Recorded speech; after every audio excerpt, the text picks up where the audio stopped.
Thank you, Presiding Officer. I'd like to thank Rhoda Grant for bringing this important debate to the Chamber. But at the outset, let me say it's one I wish it wasn't necessary to have. I can't believe we're debating such an incredibly distressing subject, that so many women are suffering violence and intimidation from men throughout the world, whether through prostitution or domestically. The fact that in 2017 there's an International Day for the Elimination of Violence Against Women and tackling commercial sexual exploitation beggars belief. But the facts do speak for themselves. Millions of women today are victims of violence and sexual exploitation, and this is simply not acceptable in any civilised society. It is a fundamental abuse of women's rights.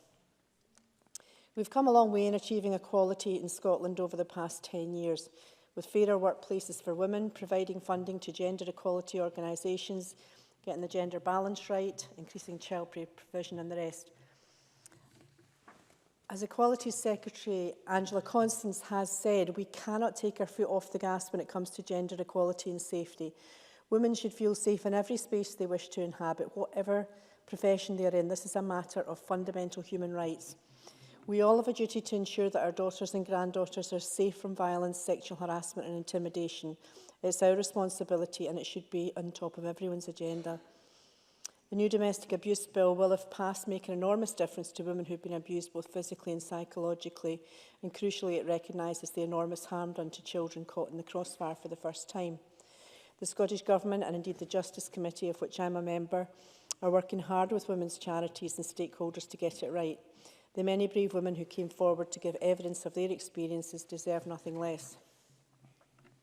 The sexual exploitation of women has, of course, been around forever.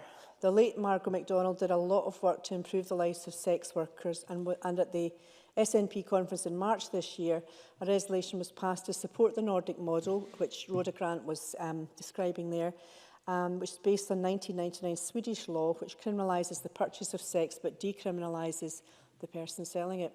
I believe this is a progressive way to deal with violence against the trafficking and monetary exploitation of women.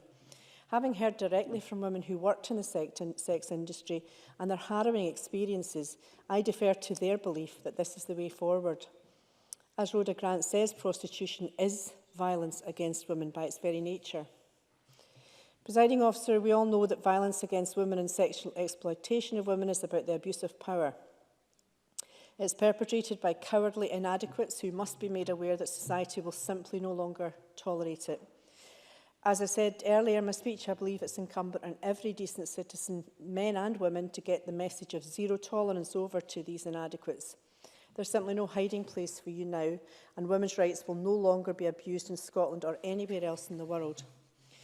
On a general level, we must ensure that our daughters and granddaughters never have to deal with abuse of any kind, and we must educate our sons and grandsons that it's never acceptable to perpetrate violence against women.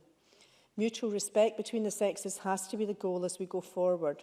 We need to make 2017, the year which the First Minister described as a watershed when it comes to sexual harassment and the abuse of power, the time when society says enough is enough. Women must never again live in fear, and crucially, that includes sex workers throughout the world. It's time for a radical rethink on this issue. Thank you. Thank you. I call